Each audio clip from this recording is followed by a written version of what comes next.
Our first session starts far from the light of the sun, dozens of miles underground at the small drow outpost of Velkynvelve. If you caught last week's test session, we last left our heroes as they fell down an endless pit and lost consciousness. The last thing they saw before their worlds faded to black was a dimly lit cavern filled with the pastel colors of luminescent mushrooms and a tall, slender, dark-skinned figure with ghostly white hair and purple baroque armor, adorned with spiders and flanked by 10 warriors with hand crossbows and scimitars. Party has been captured by the drow.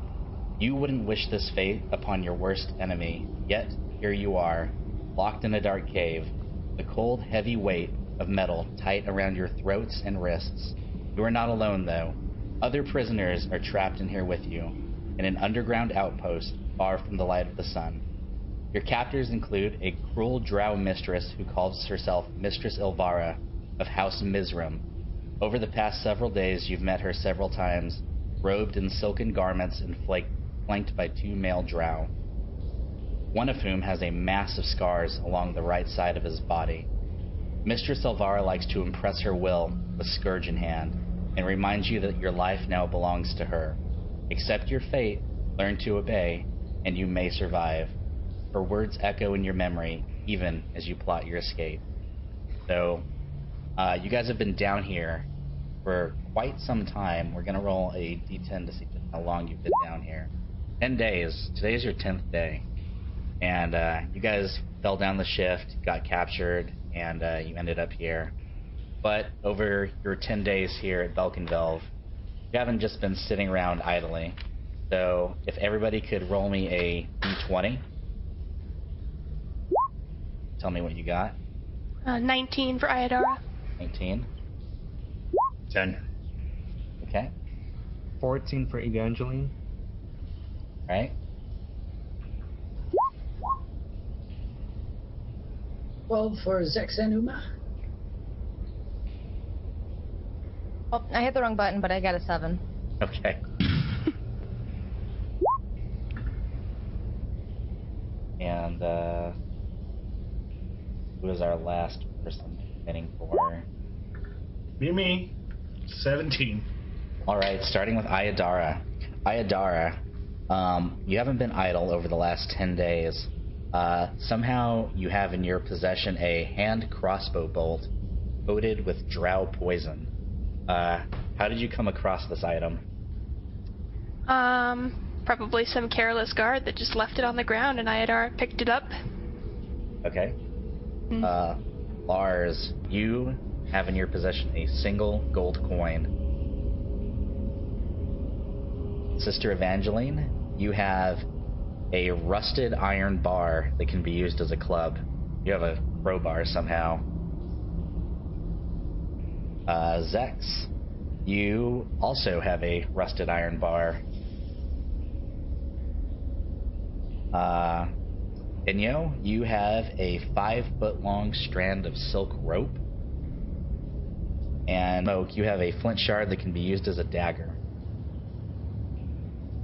In your guys' slave pen with you, you zoom in, you can see that there are also other slaves with you. Some of them have been there longer than you, some of them have been there shorter. But the first you have is Bupido. He is a Darrow, and he is a very well-spoken Underdark creature. You guys might not know a lot about the Darrow if none of you come from the Underdark, but what you know from Bupido so far is that he's very well-spoken. He doesn't really talk much, and he's just an all-around good guy from what you know.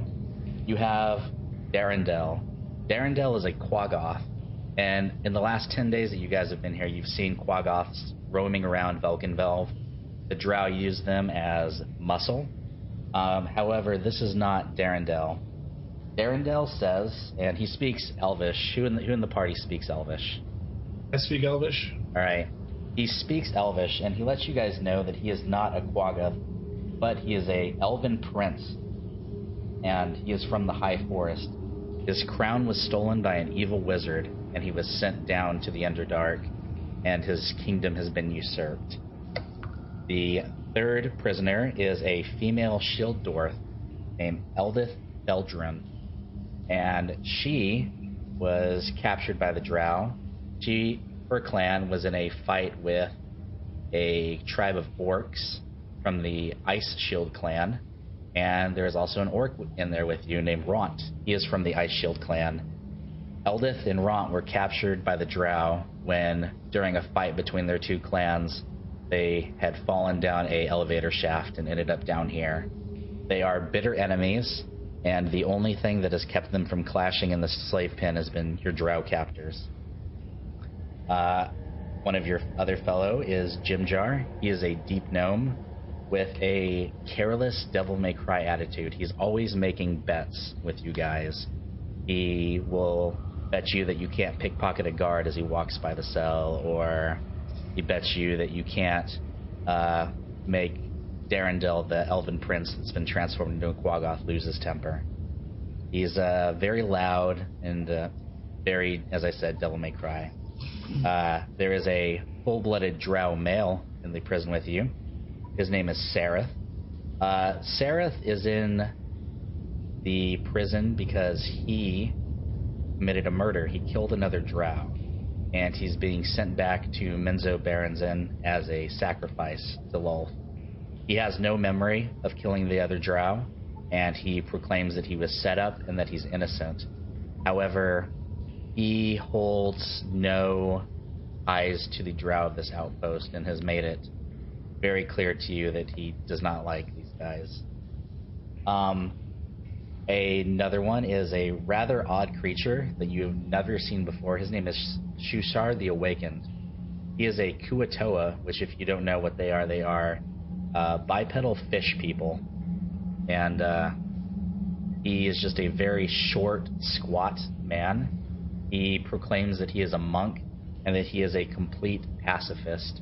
He has spent his entire life in isolation, and he believes that him being captured and his abuse by the Drow is part of the cosmic scheme. So what you're telling me is that Lars has a meat shield. Yes, Got it. you have a fishy meat shield. You have two deep gnome twins named Topsy and Turvy. They are very young Swarth-Neblin children, and they were roaming the Underdark by themselves when they were captured. They don't speak to anyone other than themselves, and they tend to just huddle in the corner, do their duties, eat their meals, and they don't talk to any of you. And the last person in the cell with you is a Myconid named Sprout. Let me see if I can pull up Sprout for you guys, because he is actually a pretty weird dude. He looks like a little sentient toadstool.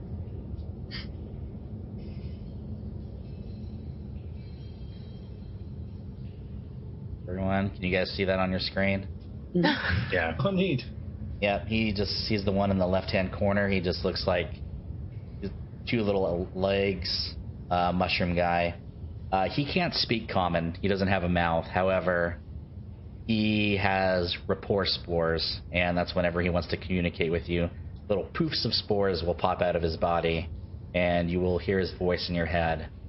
That's how you guys have actually been communicating with everybody. The main language of this slave pen is Undercommon, but if not any of you speak that, Stool is more than happy to translate for you guys. But he doesn't really talk so much himself. He cries at all hours of the day, and he just keeps saying the same words over and over again unless he's translating, saying that he wants to go to Neverlight Grove. He also has formed a close bond with the male drow Sareth, and those two are commonly seen together. That is it for the people that are in your cell with you. What would you guys like to do?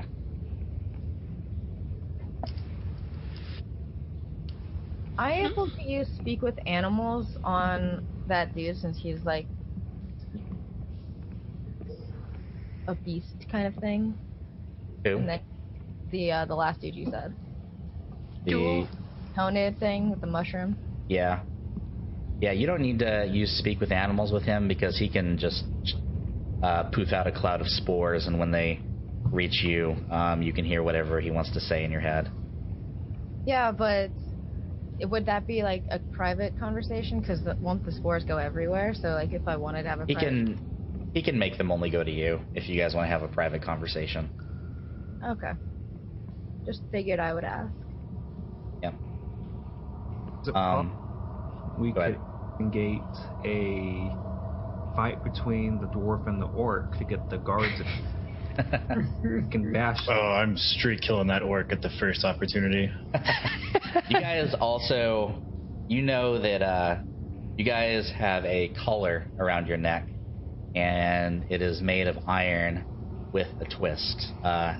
There are runes inset in these collars, and for some reason, those of you that can cast spells, these prevent you from casting any kind of spells. You've tried over your last 10 days, those of you that can, to cast spells, and it just leaves you exhausted. Even if you're trying to cast prestidigitation, it just exhausts you afterwards. And you know that these are anti-magic collars, but maybe someone can rip the collars off. Well, I try to rip the collar off. Alright, go ahead and give me a athletics check. On a strength check? Yeah. Alright. 17. You try as you might, you're just not able to pull it off. Alright. It does give way a little bit, though. Can I talk to the orc? See if he can make him try? Ask him, Yeah. hey, You can maybe you can rip this collar off? You can give him a persuasion check, but it's going to be at disadvantage because he's very terrified of the drow. When it's just you guys around, he acts like a bully, tries to make you guys give up some of your rations so he can eat. But as soon as one of the drow shows their face, he becomes very subservient. Since I'm half drow, is it possible I can get some of that? You could try an intimidation on him, but it would also be at disadvantage because he knows you're a prisoner as well. Alright, so persuasion it is. And I think I persuade him. That's performance. But it is at disadvantage, so go ahead and give me another one. Alright, 1 second. It goes off the same stat, so it's fine. And bam. 20. Yeah, he walks over to you, and it's about midday. He says that if you give him your mushroom soup at dinner, that he'll break it for you. And I say, well, it's possible we can work together to escape. He thinks that that's very unlikely because of the amount of guards in the area. Well, Who had the crowbar? I would pass around to the party and say, hey, this orc fellow's willing to break our stuff if we just give him a little bit of food for the day. Yes, but what are we supposed to do after the collars are broken? Instigate all the guards, grab the weapons, that kind of fun stuff. Have you seen how many guards are out there? We can take them. You guys know that outside in the area there are 12 drow, 5 elite warriors, and 2 priestesses. In addition to the drow, they have 12 quaggas and 6 trained giant spiders. And you guys have been doing some pretty hard labor as you've been there. You guys are sorted out into 2 shifts, one in the morning and one in the afternoon, right after you guys eat. And it's just, you guys do very meaningless things during your shifts. What sort of meaningless things? You empty out chamber pots, you collect water, you cut vegetables. They might have you wind up silken rope just to pick it over and make you do it again once you're done. It's just trying to mess with you guys and make this as unpleasant as humanly possible. Okay, so I have 2 things that I want to try. Yeah. So whenever Lars tried to take the neck thing off, you said it gave way a little bit? A little bit, yeah. Okay, so then who has the crowbars? I have one. Okay, can I borrow your crowbar and see if it can like fit in between the hole and pull it wider so that Go ahead. Cool. What do I need? Strength to check or something? It'll be athletics, yeah. Okay. If I try to help, can she get advantage?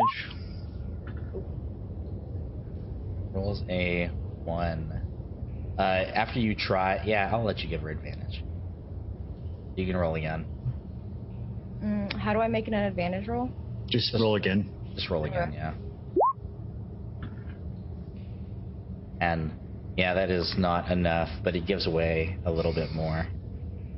Can I like wiggle my head out now? You cannot. No. You think that they're gonna have to be completely broken for you to escape from them. Okay, so then the second thing I want to try, is there any like water or anything like that we have? There is not. You guys are each given a single cup of water a day and a single serving of stale mushroom soup, which is set to come in about an hour from now. Okay. I say we wait for the guards to come in and we jump them.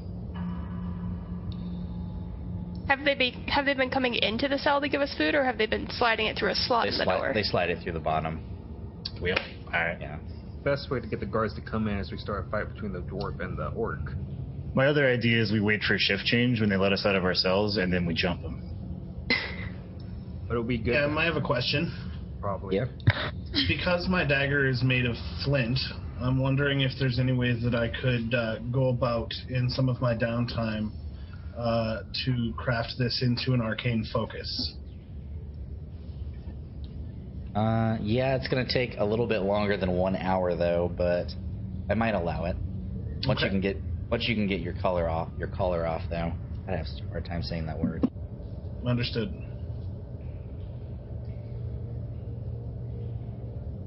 All right.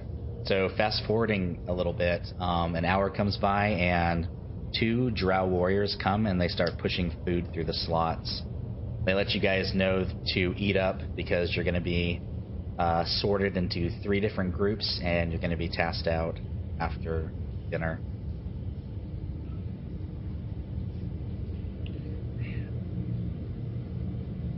Anybody like to interact with the guards? I will collect up my food and ask for more water. They just scoff at you. What do you mean more jobs? I'm just gonna throw it out there. What are you implying? He points a hand crossbow at you and tells you to back away and to stop asking questions.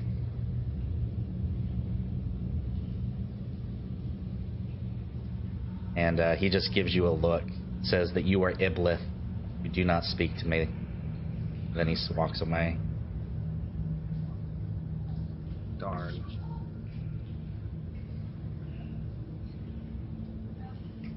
My Right. silk rope was 5 feet, right? It is, yes. What is like the strength of it itself? It's made of spider web, so it's pretty strong. Cool. Can I try and use that as leverage and with the crowbar again and bend the bars with it? You can try, yeah. Go ahead and give me an athletics check, and if Lars is helping you, Yep, I will help. you can be at advantage. So then roll twice. Yes. Yep. Okay. Alright, it gives away and it snaps a little, and you can see that you can remove it from your head. But you think it might be a little suspicious if you're seen without your collar on. But it isn't completely broken off to where it's just shattered in pieces. You can keep it around your neck, but it won't function anymore. Okay. Sounds good. Should we just do that for everybody? So it looks like we have them on, but surprise. Does it still actually look like it's on? It still actually looks like it's on. However, you guys are given 10 minutes to eat, so they're going to be coming back very soon. I want to do the next one on Lars then, since he's the strongest out of our small group. But Okay. I'm going to have Lars do it, and then I'm going to help. All right. Alright. Go ahead. 21. Alright, you're able to snap it easily. We'll say to Lars, please, if you can. I with this on, I'm useless. Alright. Same here. As you guys are saying that, though, 5 guards and 2 Quaggoths come, and they open up the gates, and they start sorting you guys into 3 different groups. So, you guys are going to be leaving the slave pen, and let's show you guys Velkynvelve.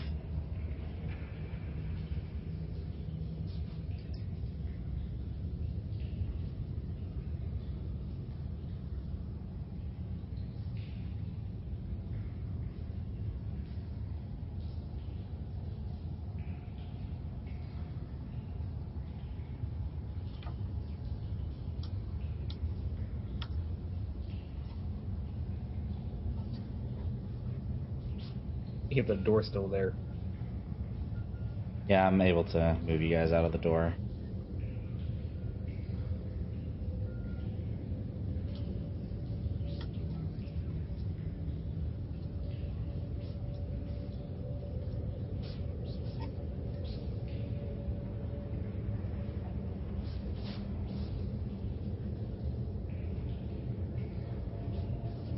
Our life cleric, right?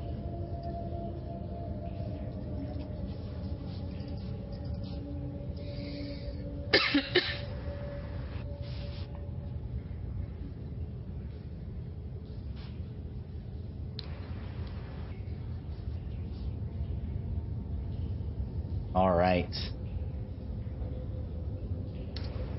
So as you guys see, this is Velkynvelve.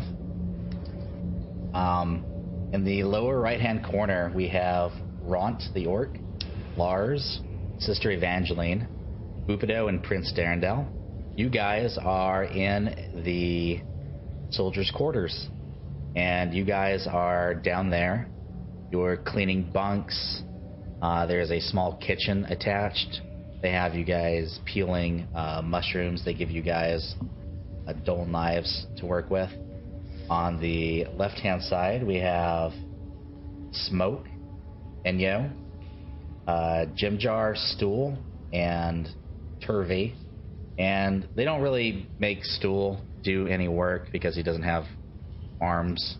But they kind of keep him around for comedic relief. Every time he walks by a drow, they kind of kick him over.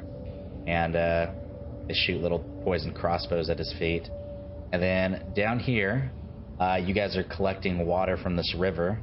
We have Zexon, Aedra, Zareth, Eldith, Chusar, and Topsy. And you guys are just down there. You are being flanked by some Quaggoths. And it is their just entire job to watch you guys collect water. Can I tell how many guards are around us and how many of them have crossbows? So if you look up to the walkway, up here, you see 2 drow watching you guys from above with crossbows. And down there are 2 Quaggoths watching you guys. Down here, there are 4 drow and 1 Quaggoth in the kitchen with you guys. And then over here, you guys just have 2 drow. 2 Quaggoths. And you guys are just operating this lift here at number 5. Are there any guards in this this barracks room? Yeah, there's 4 drow and 1 Quaggoth. What did you say that my area was doing? Sorry, who said that? Enya. You guys are operating this lift. If you look right here, there is a lift, and it's just a bucket that you hoist up and down, and guards and quaggoths come and go. So how many are around us right now then? There are 2 quaggoths just watching you guys operate the lift. Just, that's it. It's those 2 green guys in the top, right? Yep. Okay. Can I... Is there anything that's holding, like, keeping them from being able to fall off from the cliff? No. No, this is one big OSHA violation. There are no safety rails anywhere. What's so other than like bunks and stuff, what's in this room? There are chests. There is a table at the middle, and you can see that the 4 drow that are in there are playing some kind of dice game, and the quaggoth is just kind of sitting down on the floor, picking at his toenails. All right. So while we're working, I whisper to Evangeline and the other 3 people in the room, and I tell them I have a plan for escape and ask if they're with me.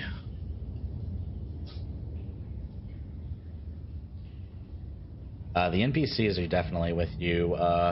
Ront is very terrified right now because there's 4 drow in the room, but Bupido and Prince Darendelle are definitely with you because they have been here much longer than the rest of you, and they're very scared.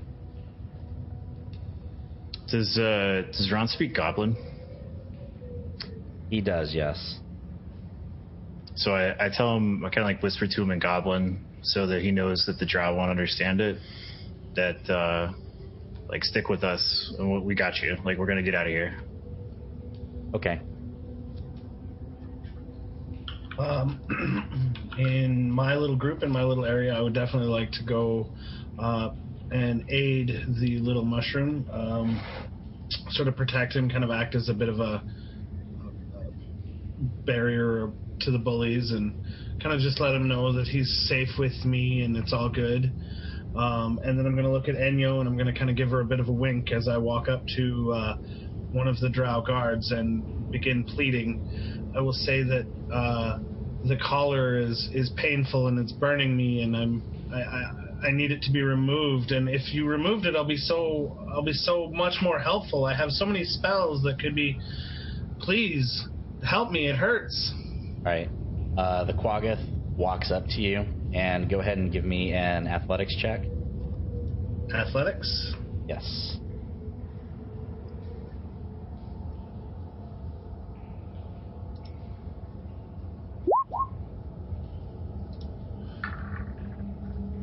All right. This quaggoth, annoyed by your pleading, he just picks you up and throws you into the spider web below. And you are caught in the spider web. And the 2 quaggoths lean over the edge, and they just start pointing down at you, laughing. Go ahead and give me a perception check. Okay.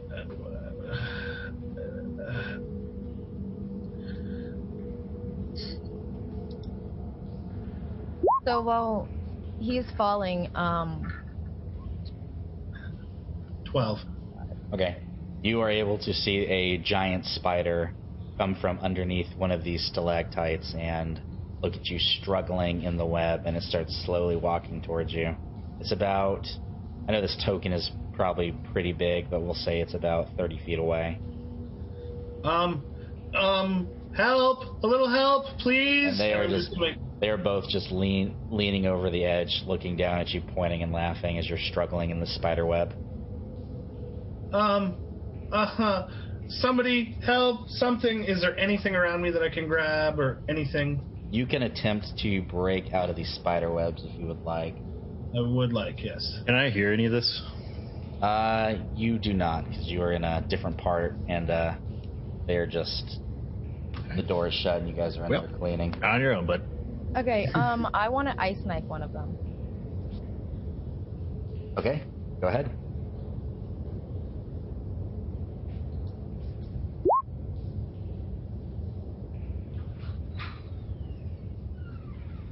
it also is going to explode, so hopefully it pushes one of them over. It actually does hit, and they're going to make a check. And he takes that thing straight into the back, and his friend takes the shards of it, and it doesn't seem like it phases him one bit. So go ahead and everybody up there, go ahead and let's do initiative really quick.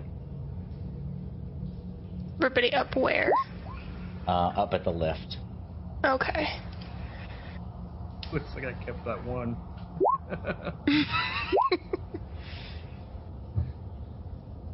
So I have no idea any of this is going on, correct? You do not know.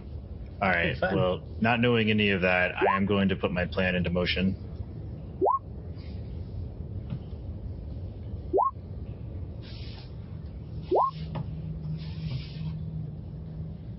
Can I re-roll that initiative since that initiative was before the game, or I have to keep it? Nah, you can re-roll it. Yeah. Just joking. It's different for every instance. This is only the people at the lift right now, though. Yeah, then can you take my thing off then? Because it popped up as of the pregame.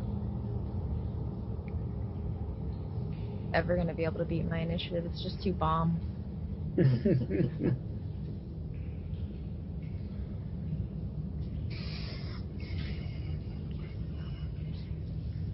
Can I try to the three people around us to like help out, or are they automatically just going to? The people are going to help out, yeah.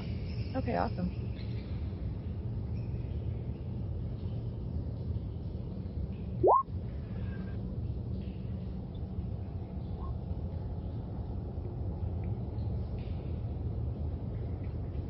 All right, so first in the order is Smoke. Go ahead.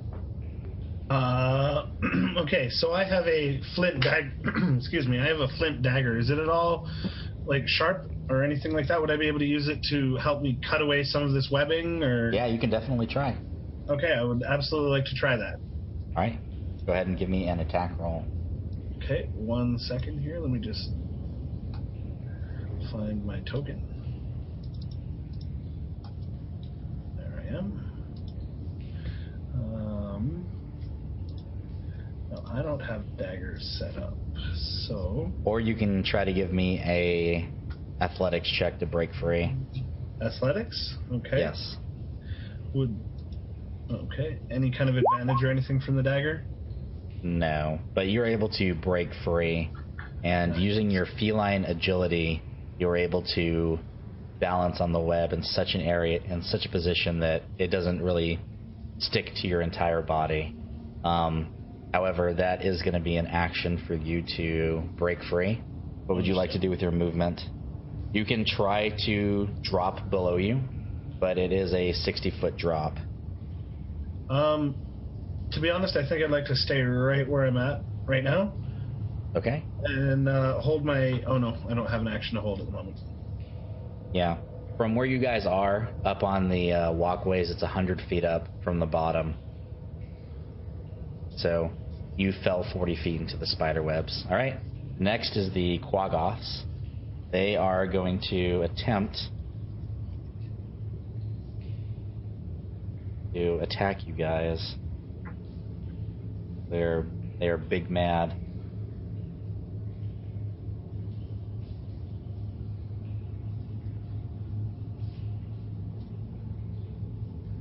Yes, if you would like to donate to help the PCs, you can. Or do you want to donate to hurt them? Well, you can donate to help them. We're not going to do hurt them. But the first one is going to take a swipe with its claw at Enyo, rolling a 13 to hit.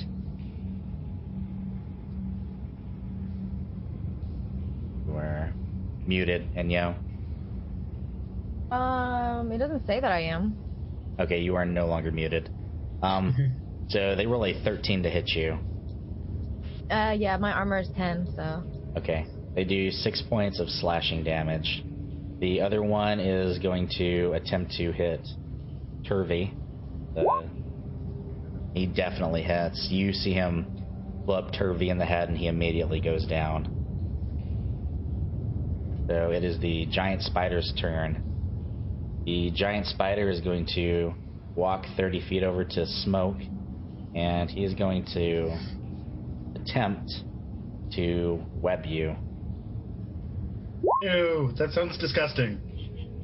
He does hit you with a 23. You are restrained as an action. You can make a DC 12 strength check to burst free if you would like to. Can I do that right now, or is that on my turn? You can do that right now. Excellent. Strength check coming.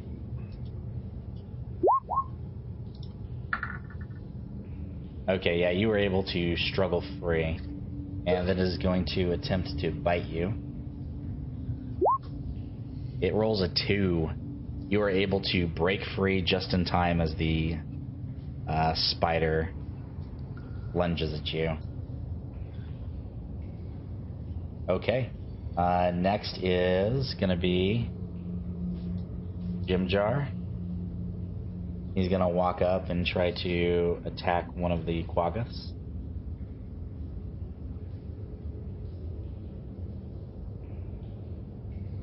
With a tiny little knife he has. Oh, he rolls a 23 and does 5 points of piercing damage to the Quaggoth, and it is very hurt. Next is Enyo. Okay. Can I see where the thing that's attacking Smoke is from the, like, where I am from the ledge? You can walk over 5 feet and look down, and then, yeah, you'd be able to. Okay. So if I did that, would I still be able to use Primal Savagery and then jump down and attack him? You wanna... For... What is Primal Savagery? Is it an action or a bonus action? It's an at-will cantrip.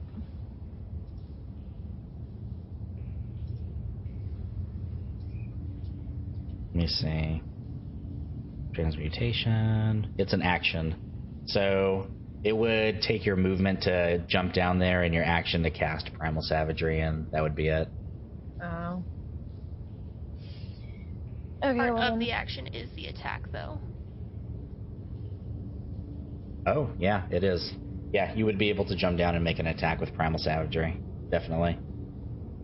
Okay, cool. So then I'm gonna try to do that then. Alright. You are able to jump down into the web and make an attack. And you hit it. And it is definitely hurt. Do I get any extra kind of damage from the height at all, or no? Yeah, I'll let you roll 2d6 in addition to it. Because you did a dynamic entry on top of it. Superhero landing! Alright, the spider looks pretty badly hurt as you leap on its back and dig into it with your teeth and fingernails. Next is the drow. So you can tell this drow bursts out of this door right here. And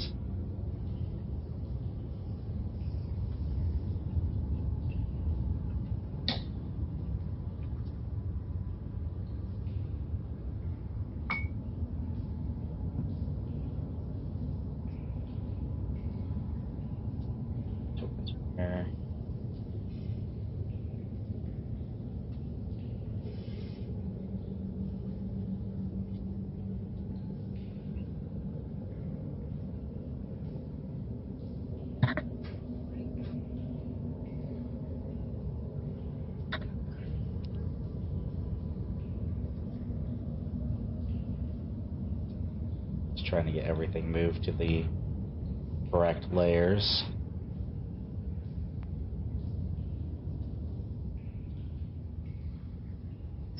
You see Mistress Elvara, her consort, and then more drow come. And then you guys are surrounded by drow on their turn. And each of them points up one of their deadly poisoned crossbows and points them at you guys and tells you to stop right now. and they hold their fire waiting for you guys to do something. Now that first round of combat is over, down in the guards barracks right next to you guys, what are you guys doing? So I launch my escape plan, and I grab one of the blankets from the bed. Mm-hmm. I toss it over the Quaggoth, and then I grapple it. Okay. And I shout like, "All right, let's do this." All right. He is definitely confused about what's going on. So go ahead and give me a athletics, and you can do it with advantage. 22. Oh yeah, he is wrapped up in here. And then you guys all each get to act differently because you caught them all by surprise. So instead of just doing another initiative order, I would probably mess that up somehow. Sister Evangeline, your go.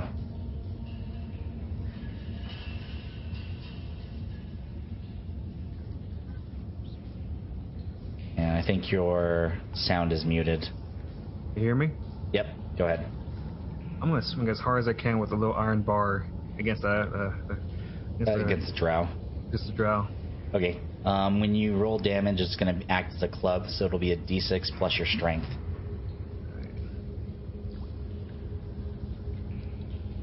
So let's give me a d20 to hit.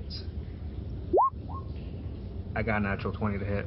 Okay. How do you kill this drow that's sitting there playing cards? It's mainly just some female cleric just like, ah! And with the one mighty swing, just bam! Like, home run. Let's go for the home run. Okay, the other three drows' eyes widen in shock as their faces are just covered with brain matter of their friend.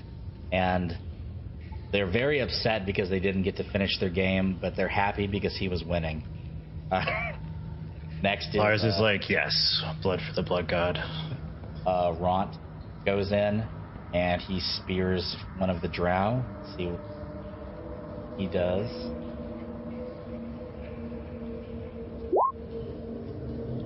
Oh, and he also rolls a natural 20. He he goes in and he takes the drow to the left of the one that your head crushed, and he tackles him to the floor, and you hear a sharp crack as the chair and the drow break beneath the strength of the orc. Nice. Next we have Bupido and Darendel. Darendel goes over with his claws, and he is going to attempt to kill one of the drow, just thrash it to death.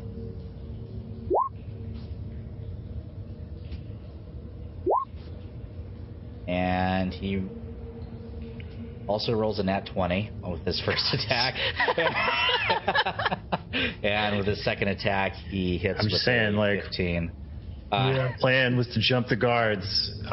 You guys could have been on this crit fest. I'm just telling you. Yeah, he goes up behind one of the drow sitting down. He gets his claws and just puts it through his chest like that, and then rips him apart.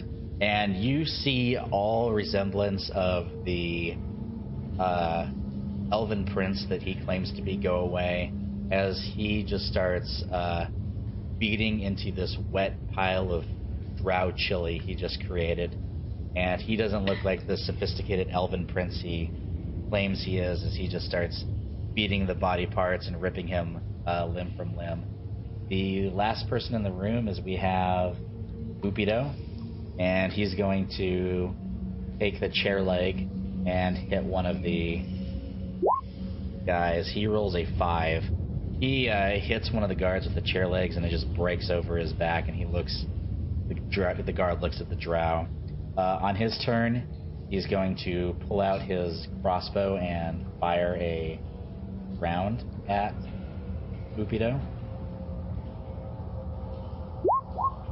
which misses with a 10. He's just in shock. He turns around because he doesn't know what's going on, pulls out a crossbow, fires at the small darrow, and immediately misses. That is their combat turn. We go back up to our friends that are just gathering water, and you guys hear this calamity going on over at the lift, and the two drow that are up here to your right, right up here, you see them run away. They're out of your guys' sight here, not paying attention to you. And the Quaggoths are just down there staring at you guys as you guys collect water. What would you guys like to do? Can Ayadara see any rocks in the water at all? You can see a rock in the water, yes. All right. So she's gonna grab the rock. She's gonna look at Zex and she's gonna say, "Well, I guess we're escaping now." Then she's gonna turn and whack the rock over the closest enemy's head, and then try to stab it with the poisoned arrow as her bonus action with 2-weapon fighting. Okay. Go ahead and roll that hit. So am I adding just my strength modifier for the rock? You can add your proficiency. Cool, so this is +3 then. For 12 total. That unfortunately misses the Quaggoth, and as you go down to reach into the pool to grab a rock, you see a large mass of slime come out to meet you. That's and disgusting. Everybody within 30 feet of this, which is all of you, as this massive gray slime oozes out of the pool. In your head, you hear it bubble, "Flesh for the faceless lord," as it roars up, and you can tell that there is a some kind of ooze coming out of the pool. Zex, what would you like to do? Wait, I'm still gonna attack with the arrow too. Yeah, go ahead. So this will be with a +2. Well, that'll miss also. That's Yeah, a 7 total. The Quaggoth kind of like takes a 5-foot step back as you swing at it with a rock and an arrow, and it is confused about what's going on. Zex, it is your go. Alrighty. So, as a bonus action, I'm going to remove one of my arms and wield it as a club. And I will walk over and I'll swing at that guy. Okay.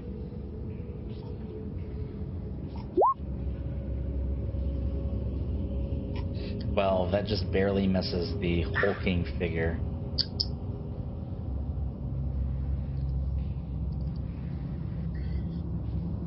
What else would you like to do, Zex?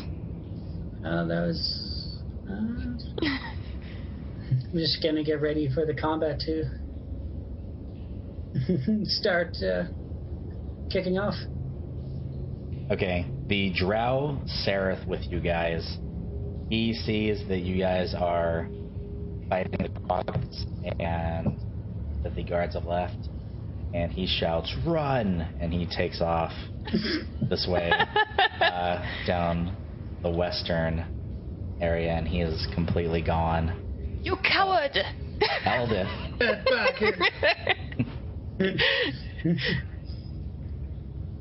Eldith goes and she is going to attempt to fight off the Quaggoth that Zex is attacking. And she is definitely the friendliest person you guys have met down here. She is a very noble shield dwarf maiden, and she wants nothing to do with all this evil going down here. And she is able to take the shove action, and she is able to push this guy 5 feet away and backstep, and this Quaggoth is knocked down right here. Sushar the Awakened, he doesn't do anything. He is a complete pacifist, and he just backs away. And Turvy starts running towards the lift. Oh, He no. wants to get to where his brother is. The gray ooze now is going to come up and try to envelop Ayadara. Every time. Does it 19 hit you? Yeah, I have a 10 right now. Alright. It deals 4 points of acid damage to you. Oh. If you were wearing armor, it would have sizzled down the AC on your armor, but your common slave cloths take some minor burns as its acid just envelops the front part of your body. Every time. Back up here to this nastiness we have going on. Smoke, it is your go. Sure, before I go, 1337 Sid in the chat says check the tips and maybe some collars will come off. Okay. But for my turn, I still have that dagger, so I'm correct in assuming that the spider is still very much alive and hungry for my blood? It is, yes. I would like to take my dagger and do my best to jam it into one of the spider's eye holes. Alright, go ahead.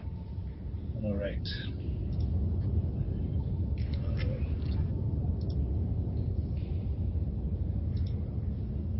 Oh, hold on.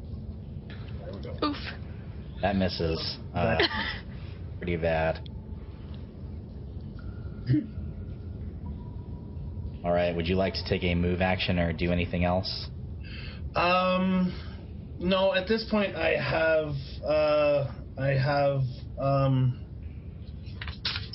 Enyo down here with me, so no, I think I'm gonna kind of try and do my best to cower behind her. Alright. It's 4 health, but okay. Next is the Quaggoth up here. He is going to attempt to attack Jimjar. And he rolls a 17. He knocks out Jimjar whole, and he is just down for the count. The other Quaggoth, like his token, spider. He goes and picks up stool and is holding him. The giant spider is going to try to attack.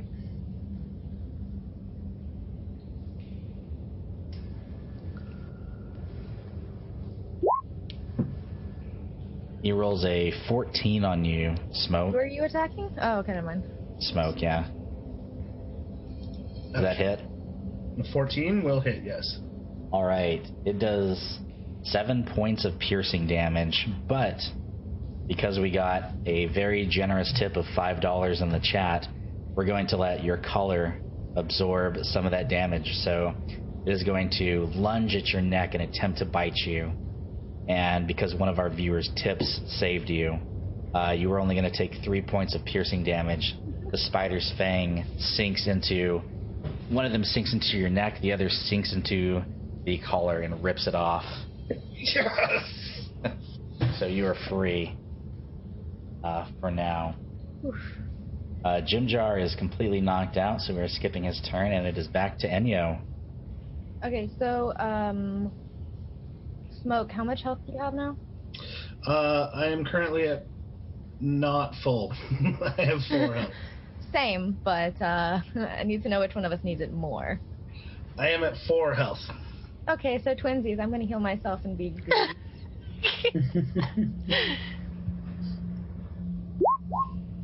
Fun. Cool. Bring my...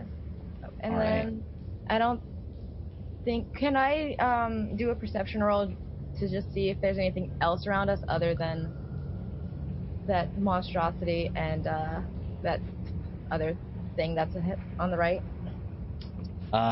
You can go ahead and do a perception test. Yes. And... Trap. A 7. Yeah, it's very dark down here. Too dark. I mean, good thing I have dark vision. Yeah. On the Drow's turn, everybody's knocked out besides the people in the web. They walk over to the edge, And there's 1, 2, 3, 4 of them. They're gonna go in there. And then Ilvara and her subordinate are gonna walk into the guards barracks. And they are going to 1, 2, 3, 4. They are going to shoot 4 poisoned crossbows down into you guys. 2 into Smoke and 2 into Inyo. So into Smoke, you get hit with a 18 and a 16. You need 2 DC 13 Constitution saves or fall unconscious. Oof. Smoke, you fall unconscious. The 2 that go into Inyo, a 10 and a 22. I don't think a 10 hits you, so you're going to need a 1 DC 13 con save or fall unconscious. Okay. You know what? We received another generous tip of $13.37 from George Castro. Thank you for the tip, George. And we're going to let Smoke re-roll one of those con saves. Ah!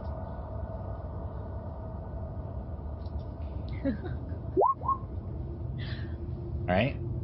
And then your other one, because you had 2. Okay.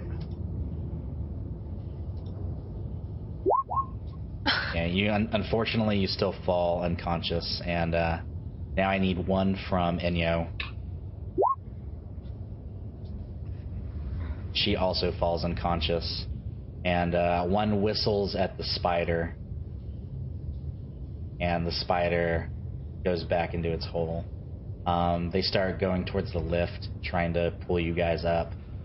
They take you guys back to your holding pens down there.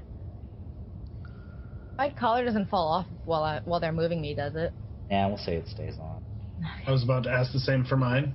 You guys in the Drow barracks, you hear the word kneel loudly in your heads, and you can tell that it's laced with magical energy. Everybody go ahead and give me a wisdom saving throw in that room, which would just be Sister Evangeline and Lars.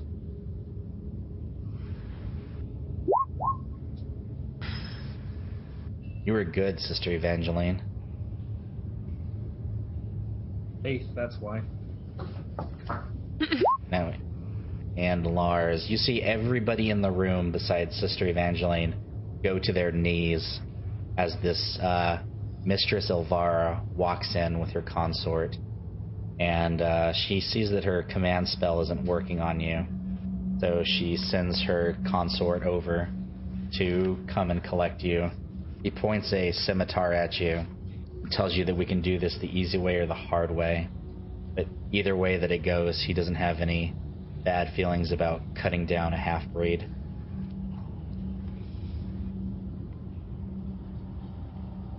I'll do it the easy way. Alright, so you guys are all taken back up to your slave pen. And then they're just gonna clean off the guts from this room. It was an atrocity. You guys killed the shit out of these people. It was We can't help it. They collect Turvey, and then the Drow line up on the edge, and they are just gonna watch you guys fight the slime.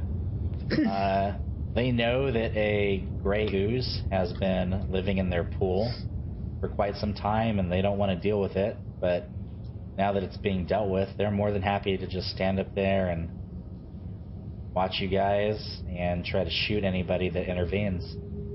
The Quaggoths are going to back off too. And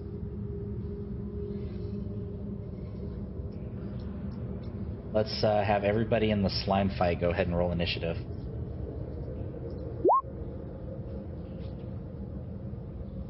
Mm-hmm. That's how you do it.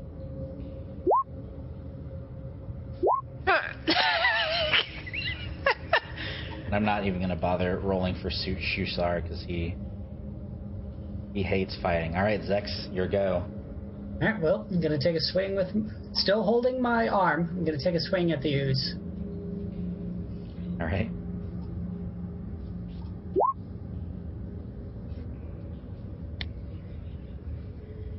21. That definitely hits. Go ahead and roll damage for that ooze. Yeah, I'm gonna put a sneak attack in that as well.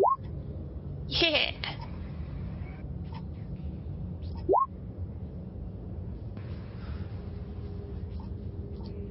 Alright, for 11, so 14 points of damage.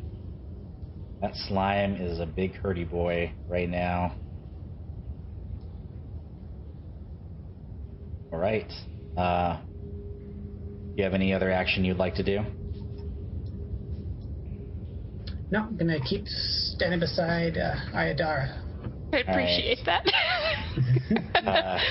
Eldith does not want to tackle this slime, so she's going to simply throw a rock at it.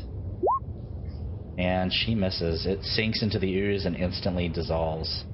Ayadara, it is your go. Well, we're gonna try and hit it with a rock again, and then and then try and hit it with the arrow too, because why not? So, Alright, go ahead. +3, 9. So the rock misses. Go ahead and roll for the arrow. 16 total. That does hit. Go ahead and roll me a d4's worth of damage, and you can add your dexterity as well. My dexterity is 0. Well, then you add nothing. What about the poison damage that comes from it? Since you said it was a poisoned arrow. Yeah, it doesn't do poison damage. However, if it wasn't a if it wasn't a ooze, it would take a Constitution check to stay awake. However, it doesn't sleep. All right, it takes 1 point of damage. I'm trying.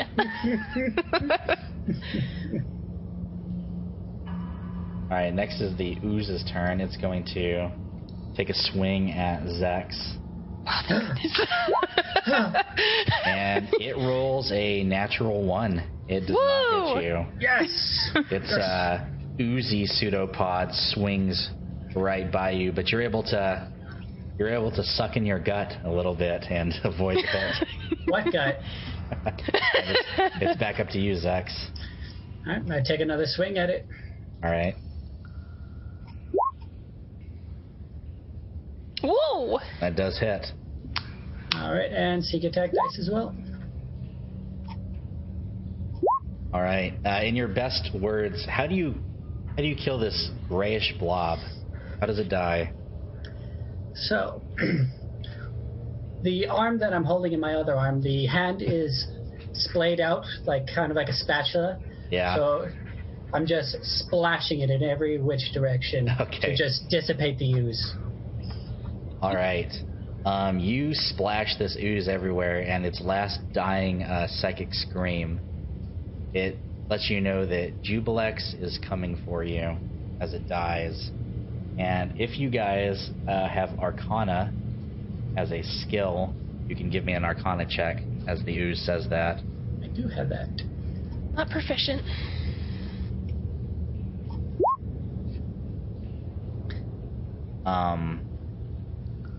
Smoke, sorry, not you, Smoke. I meant the guys down at the, yeah, the guys down at the,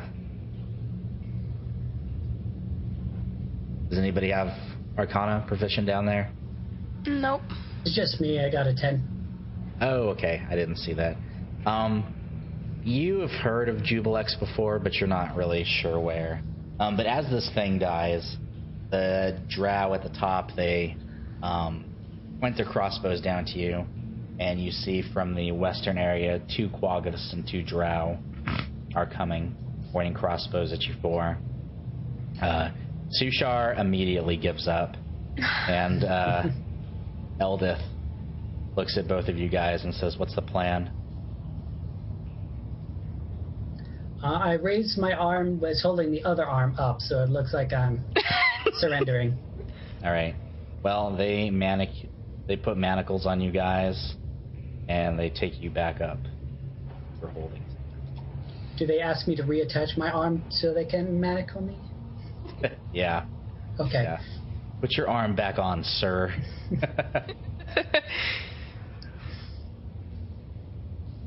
And that is it for that. Those of you that passed out, you guys can wake up the very next day. Those of you that weren't passed out, you can sleep that night. However, all of you have very bad dreams as you fall asleep. You hear just otherworldly sounds and bad dreams as you sleep that night. And from there, we are going to take a quick 5-minute break. So get back with us at 7:45 CST, and we will continue. Oh, it was just getting good. Da, da, da.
Hey, and we are back, everybody. So before our break, the party got in a little bit of a tussle with the drow of Velkynvelve, and they got sent back to their rooms. I want to thank George for the donations on Patreon and to the stream. I also want to thank the other people that donated. George, you have sent us $68. You are the top money giver for tonight. Thank you so much. Thanks, George. George, you're Thank awesome. you, George. It'll be a long time. All right. So it's morning there. You don't know it's morning because you're underground, but you can tell from your rest cycles up on the surface it's morning time. So what would you guys like to do?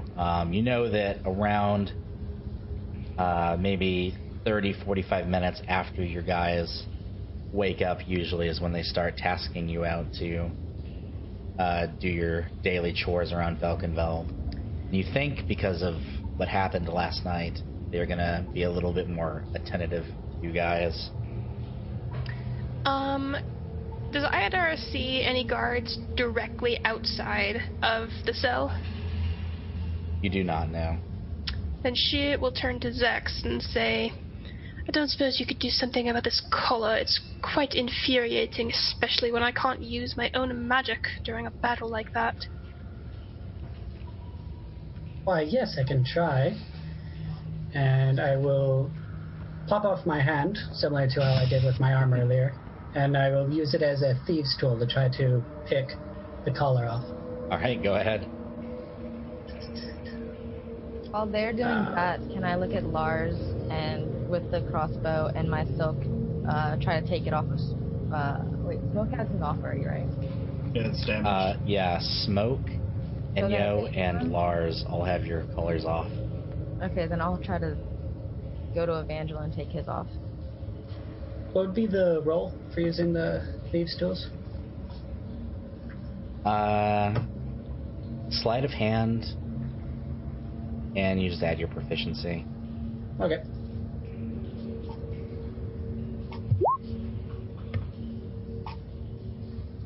You are, unfortunately, with your lockpick finger, not able to take it off.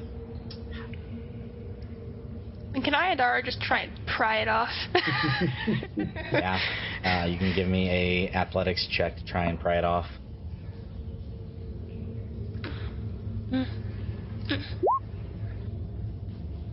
18. Probably not high enough.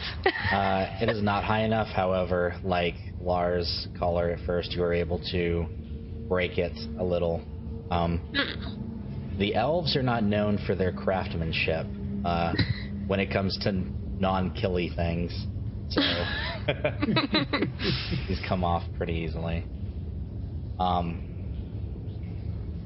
So as you guys are doing that, you start hearing footsteps and a sound like a sword being dragged across stone coming towards your cell. Yo, take this thing off me faster. Lars, on. I would like to play prone. I would like to pretend that I'm injured and not be conscious. Okay. As you guys are doing that, you see a male drow, and his name is Jorlin. And you've seen him walking along your last 11 days here at Velkynvelve. He is the drow that has the complete right side of his body burned away. And he is not treated favorably by the other drow. You've heard rumors that he used to be Mistress Ilvara's consort, but after he was attacked by a black pudding and half of his body was burnt away, she chose a much younger drow to take his place. And he walks up to you and he motions for Lars to come over to the bars. All right, so I walk over and I'm like, "What's up, loser?" It's a great way to make friends, Lars. I don't want to be. I got enough friends. He tells you to shut your mouth and open your ears, Iblis. If I could give you a means to escape, would you take it? Well, I mean, yeah. Oh, clearly we all love being here. What you got? Can I make a sarcasm roll? Because this guy seems pretty stupid. Yeah, go ahead. I roll a natural 20. He understands the sarcasm. So he says that he's going to make a distraction Okay. in a few hours, and during that time you guys are free to escape. Cool. I ask him, like, you got our gear? He lets you know that it is in the middle. So if you look on the map, well, as you guys know the general layout, but if the middle stalactite is where all your gear is hidden, and he can't, and that is also where the priestess chamber is. He can't guarantee that his distraction will get them out of there, but he lets you know that's where all your gear is. Could All you right. possibly get these collars off of some of us? He throws in a ring of keys that has the keys to all your guys' collar. Dope. And he lets you know that during the changing of the guard in 1 hour is when you guys should make your break for it. And, yeah, Sid, we are going to definitely enable bits next time. This is still a learning process on setting up the stream. So he lets you guys know in an hour he's going to create a distraction. And then he pushes in some food for you guys, and he casually forgets to relock the cell. He meanders off. Iodar is going to pick up the keys and immediately start unlocking everybody's collars. Okay. You unlock all your collars. You guys unlock the NPC's collars as well? Yes. Okay. Of course. No man left behind. Mine off. Hey, what happened to that guy that ran off? Did we ever see him again? No, you never saw him again. He is gone. The win. Yeah. Well, All right, so I tell them, like, what he told me. You know, like, we got to get to this place to get our gear, because we obviously can't fight these dudes without weapons and armor and such. indeed. So I think once this goes down, beeline it there, I agree. It's a plan. Good plan. and then we jump the guards. We're just going to make a break for it and take all of our new friends with us. I mean, Take their that lunch sounds money. like stinking thinking. Do you want to and- die or do you want to escape? Well, I mean, I don't want to live We forever. can just use them for Wouldn't you like to... passes. I mean, these people put me in jail. I seek vengeance, and It can if you want to come be back- a coward about it, you can. But I'm not gonna being kill a- like every drow I see. I'm not So trying to be a the- coward about it. The Trying- NPCs start talking wildly amongst themselves. You hear the sweet little myconid stool as his rapport spores wash over you. He's like, we should go back to Neverlight Grove. The sovereignty of my people keeps them far from the eyes of the drow, and they would welcome you. You hear Raunt saying he just wants to get back up to the surface. He has no clue how to get there, but that's where he wants. Eldith tells you that if you can take her to Gauntlgrim, that King Brunner Battlehammer would welcome you all with open arms, and he would definitely pay you for keeping her safe. You Lars hear- knows about the battle hammers. We should definitely go there. You hear the Bupido and the three Swerfnebblies say that they want to go to Gracklstew, or and then you have Shushar the Awakened. He is able to take you to his home village of Sloopdibloop.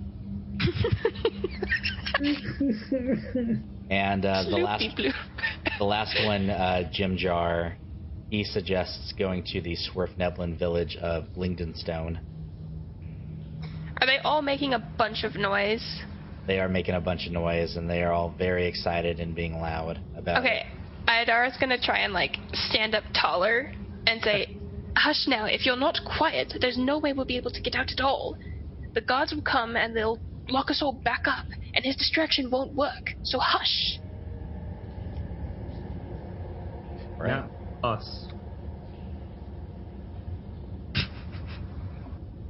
All right. So after an hour goes by, the changing of the guards happens. You guys hear them speaking in the Drow tongue, and you start hearing them.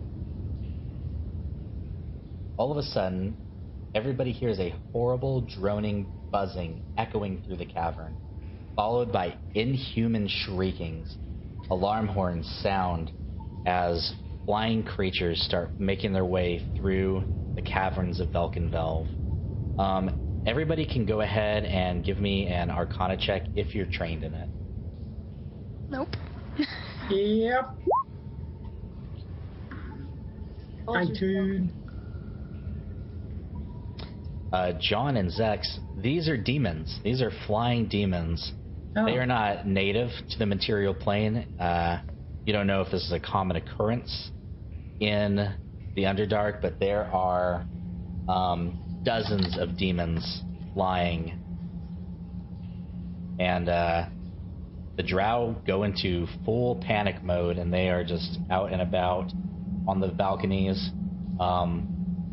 Is anybody leaving the slate pen? Sure. Iodars could walk out the cell. Let's do it. Oh God. She was told to run. She's gonna run. That's All our right. As you guys start to leave, go ahead and you can move outside of the cell onto the walkway. And for this part, we are just going to get the NPCs out of the way for you. We don't need to control the NPCs for now because there's a buttload of them. As you guys are breaking out, you see one of the Drow guards. He turns and says, "Hey, the prisoners are escaping!" But before he gets to finish his sentence, a large demon that looks like a giant fly just swoops down and grabs it and takes him screaming into the dark. It's like a scene from Starship Troopers. But, I would like to know more. And you just see these Drow firing crossbolts. You see demons that look like large flies or large buzzards attacking them. And the closest one to you is this one right here, if you want to get into this room. Is that the room with our stuff? Oh, we can't get into the room. It is not. So I have no idea what this map looks like. Yeah. I'm stuck behind the door currently. Yeah, we can't get in. Yeah, I don't know why you guys can't get in, but I can just. Oh, thank you. All right. So as we cross, I'm gonna throw that orc into those spider webs. All right, go ahead and make a athletics check. And He did say he was. You can do it at advantage. He did say he was going to kill the orc. 17. All right. I mean, I hate orcs. Like that's part of my whole thing is like the orcs. Like I hate them. Hobgoblin, no! Curse your sudden and inevitable betrayal. As he falls. They suck my dick. Yeah. There are just spiders feasting on him. You see him immediately get wrapped up in webs, and he's struggling as a large spider. I'm gonna think about that later and laugh. All right. In this room is a guard tower. There is one Drow in here. He is completely asleep in a chair. So asleep that he didn't even hear the alarm horns. I'm going to point to Lars and say, "You said you wanted to kill them all, so go ahead." I'm gonna walk up on. Ravage them. Let me bite them. I want to bite. Okay. You want me to grapple him first so you can get advantage? So I'm gonna like hold him. I'm gonna be like, kick this dude in the crotch, Kimmy. Well, I'm gonna... He's startled. He's like, "What's going on?" Oh, and is that a nat 20? No. Okay, well, it's still a 20. I mean, you feel his testicles burst as you kick him in there. No, I mean he hit them with acid. Yeah. Oh yeah. Got him in the Burn business away. with some acid. Yeah. Yeah. That's how you Most do a unfortunate. vasectomy, old school. Yeah, I give her a big ol' high five. Like that was He so screams metal. and he falls down. His pelvis is crushed. However, there are several crates in here. You guys see some backpacks. You guys see chests. There's stuff in here. I'm gonna like loot the room. Let's go. All Yeah, right. we're just gonna. Loot You the room. guys loot the room. And Because we're trying to escape. one of you is going to be the scribe for the party. So whenever you are ready, I can give you some info. Oh, I saw Jesse's face. That's like that's his thing. He's so happy. Okay, I'm gonna let him do All it right, then. Jesse is the skeleton is the scribe. Inside this room, you find 6 chains shirts, 6 suits of studded leather armor, 6 shields, 6 hand crossbows, 20 cases of hand crossbow bolts, each Holy containing 20 crossbow bolts, 6 short swords, and 10 daggers. You find 6 bags of caltrops. Each bag has 20 caltrops in it. You find 4 100-foot long coils of silk rope. You find 2 hammers and 2 bags of iron spikes. Are these like tool hammers or like? Tool hammers. Okay. And can I do 2-weapon fighting with a short sword and a dagger? You can, yes, until you have, unless, yeah. 'Cause you picked 2-weapon fighting for your fighting style, correct? Yes. Cool. All right, and All that's right, what you so guys find in there. that's That all I drow need. That drow is still on the ground, squirming, grabbing his crotch. That it just turned to dust. I- That kick. Like, please, Loth, save me. My balls. So, I'm getting really tired of hearing him scream, so I obviously want to ice knife him. Okay. Obviously. Go ahead and roll. Great.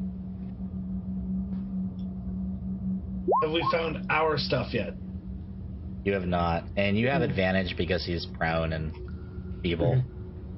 And feeble.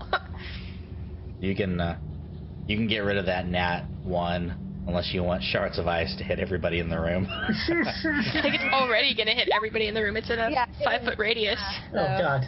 Okay, so it hits him and it kills him.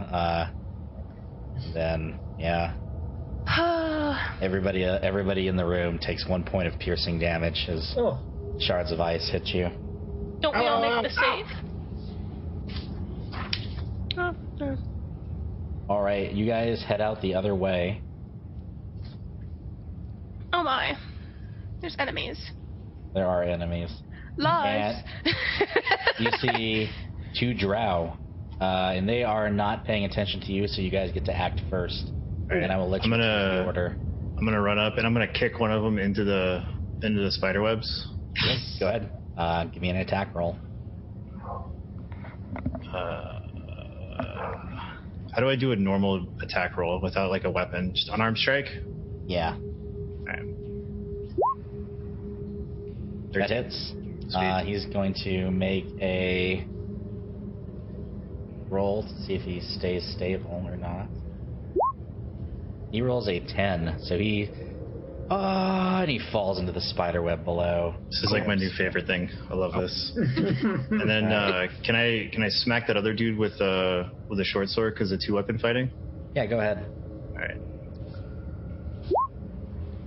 That hits. And it cuts him across the chest. Who would like to go next? Sister Evangeline, she wants to push the guy off into the web. Right. Go ahead and give me an contested athletics.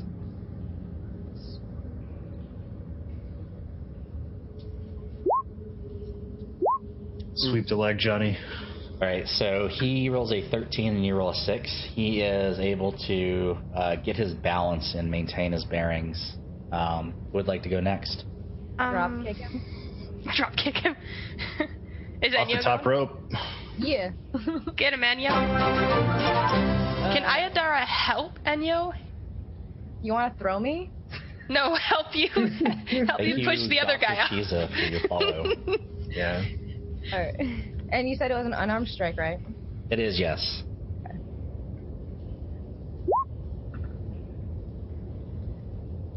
Alright, contested against his. Rolled a 16. He rolls a 11. He falls down and he is caught in the web. Hooray! Yes. Alright, as you guys come up to here, you notice that this is the room that he said all your stuff was in. Ayadara's gonna run inside then. Yeah. Yes. Yes. Oh And my. a Kool-Aid man through this door. Blade man through this door. Oh yeah! Loot, loot, loot. Give me my stuff. All Alright. my stuff back. So, the floor of this circular chamber is covered by a dark silken mat with a pale web strand pattern woven through them in silvery thread. In the middle of the chamber, at the center of the web, stands a large, broad pedestal curved from zirk wood with a 10-foot high sculpture spider at the head. The carving is so lifelike that anyone initially entering the chamber would think that it is an actual Yeah. giant spider. Yeah. This place is a shrine to Lolth, the spider goddess, and also serves as the quarters for Asha. She is the junior priestess that lives there. The room is completely empty, though. In the back of the chamber, behind the altar, in a semicircle, is a bunch of really cushy pillows just piled behind the altar. Hey, I Smoke. just want to know where my great axe is. There are several crates in there. We Search the crates. All right. Loot. All of you are able to find your weapons and armor. Man, Lars picks up his great axe and he's like, "Daddy missed you." All the NPCs are able to find their weapons and armor. The shield maiden dwarf Eldith, she pulls out a finely crafted plate of a set of plate mail, a shield, and a dwarven warhammer. And you see the dwarven god Moradin engraved in the runes of the warhammer. And she is just decked out in full battle plate. And she looks at you guys and she says, "You guys ready to kill some drow?" Always. Lars Oh, says, let's "Fuck do yeah, I this." am." All right. There is also personal effects in here as well. At a table, you see a red diary with a ink and quill next to it. You guys see a orb on the pedestal at her desk as well, and there's some other random knickknacks in there. The orb. Ayadara's gonna grab the diary. Definitely interested in the orb. Oh, yeah, right. Other than those stuff, however, you guys find a pair of heavy silver candlesticks worth 25 gold. When the candles are lit, the flame is black. And also, the spider statue has 8 pieces of polished jet as eyes. We'll take those as well. Alright, who's taking them? Ayadara will. I'll take Right. the candles. You'll take the candles. Yeah. Alright, as soon as you guys take those eyes out, you see from every crevice of the room hundreds of spiders start crawling towards you, Ayadara. And then out Free from time! behind the pillows, a giant spider erupts from the area. So go ahead and everybody roll me initiative. This spider bursts from the Ayadara, pillows. welcome back. Oh shit. Look, somebody else was going to take it anyway.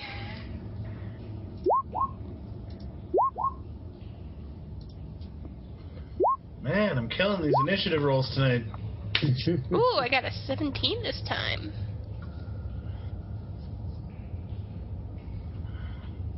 Alright, Smoke, your go. Okay, well, now that I've got my quarterstaff back, I wish to just quickly inspect the lantern that's attached to the top of it. And seeing that everything is in place and proper, I am going to go ahead and cast Burning Hands. And I would like to angle it so that none of my party is in the effect, but hopefully it will catch that giant spider and as many of the smaller spiders as possible. Okay, go ahead. right.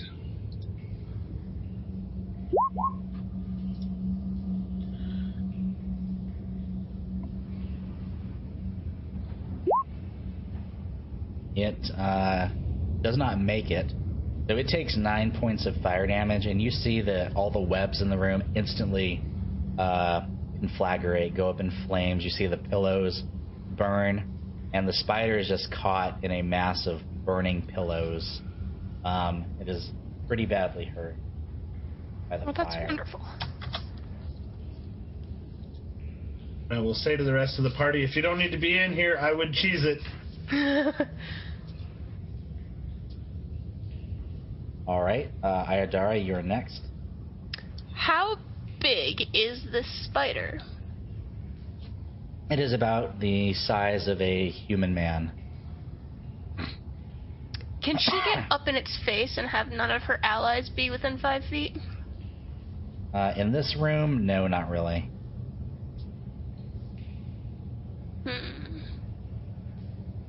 And she's not going to cast that. Instead, she will cast...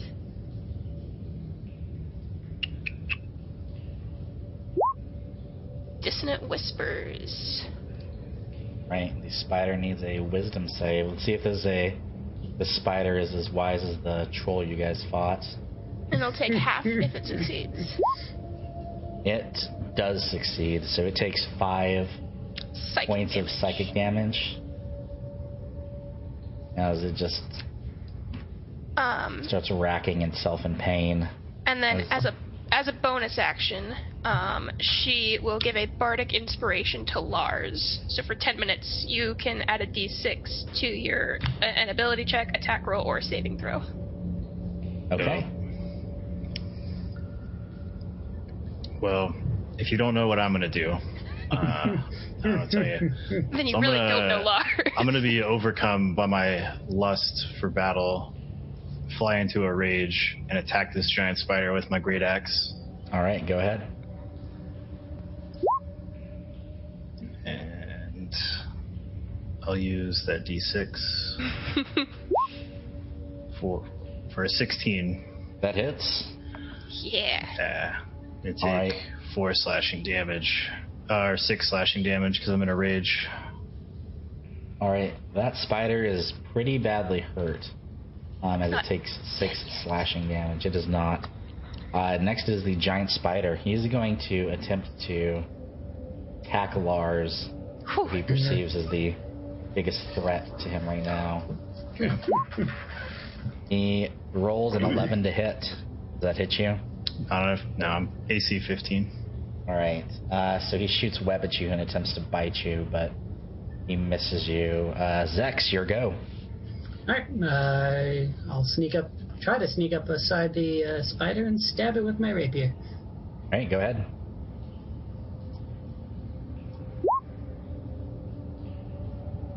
That just misses.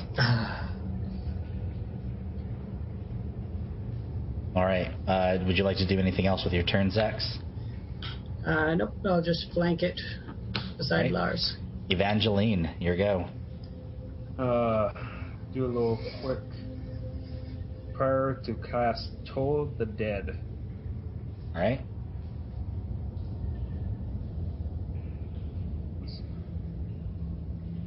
What do I need for that? A wisdom save, right? It's gonna be a wisdom save of 12. He rolls a natural 1. Go ahead and roll damage for me. Since he's already damaged, missing hit points, I roll 1d12. Would you want me to roll anything else? No, go ahead. Alright. 7 points. All right. So the spider dies. Go ahead and tell how you kill this spider. As I sing a siren song, the spider itself just hears these bells, and its skin and flesh just starts slowly necroting. Like, so we're talking about like bones and flesh peeling off, and as it slowly starts shriveling into its most basic form of just a mush pile of. All right. You turn the spider into spider jello. Thank you, Primal Royalty, for your follow.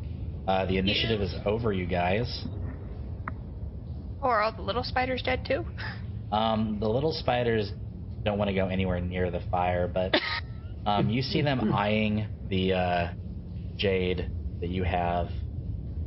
Ayadara's gonna stick her tongue out at them and then walk out of the room. Walk out. As you guys make your way over here, there's no drow over here. And the 2 quaggas that are over here are very dead. However, you guys see the lift, and unless you guys want to jump into the river or the spider webs, this lift is your best way to get down there. And we're getting in the lift. Take the lift. Right, you know someone has to use the lift for you all to get down there. I'll do it. Okay. No, I'll get the guy. Say to Lars as we're on our way down, I say, "Thank you, good sir."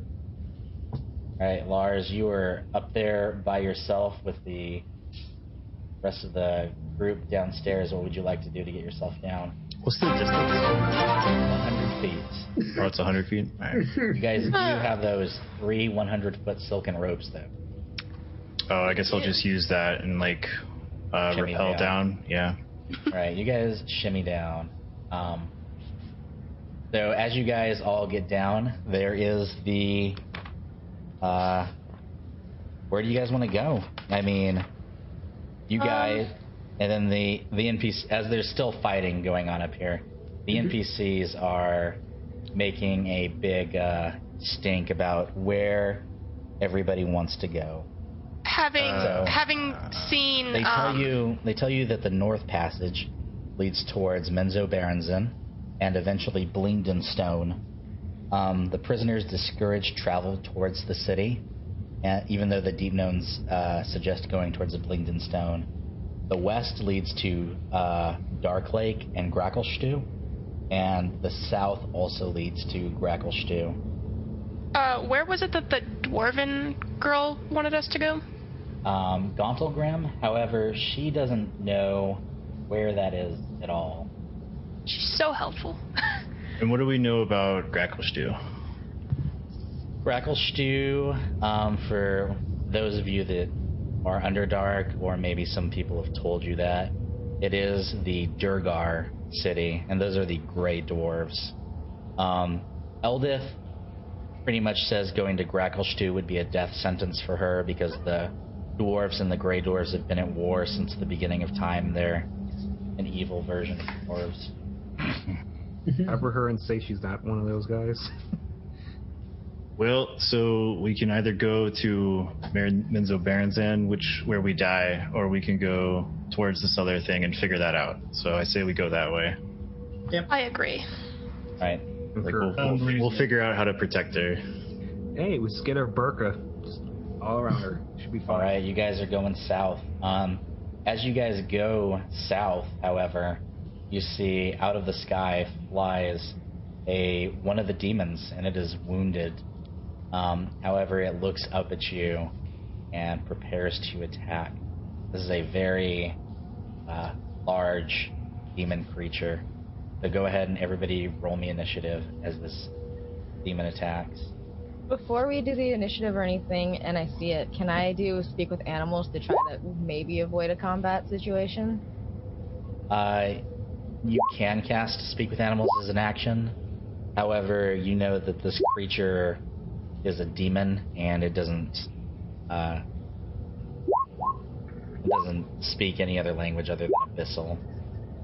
Darn.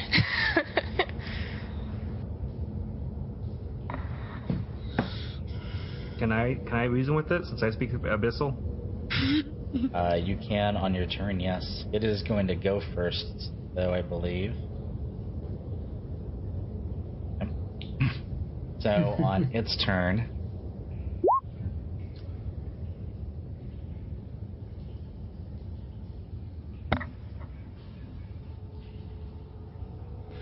it is going to walk up here and take a swipe at Ayadara with its beak. Every time. And it rolls a nat 20. And I'm dead. I'm dead. If it does more than 18 points of damage, I'm dead. Well, lucky for you, it might not do that much damage. Might not. Might not. Might not. Might not. It does 16 points of damage. I'm unconscious, but I'm not dead. Alright, and then it just starts screeching. And you can also see it's very badly wounded. So, Lars, your go. Alright. Am I still in my rage, or is too much time passed? You're still in your rage. Yep. Ow. Hold on. Needy cat, being too needy. Alright. Yeah, I'm gonna like hit that fool with my great axe. Okay. 22. That definitely hits for 10 slashing damage. 12. 12. Go ahead and tell us how you kill this thing. I'm gonna be like, get away from my friends, and then I'm gonna slack its head off with my great axe, and hold up its head and say like skulls for the skull throne. Alright, you hold up this vulture demon head as black ichor slides down your arm.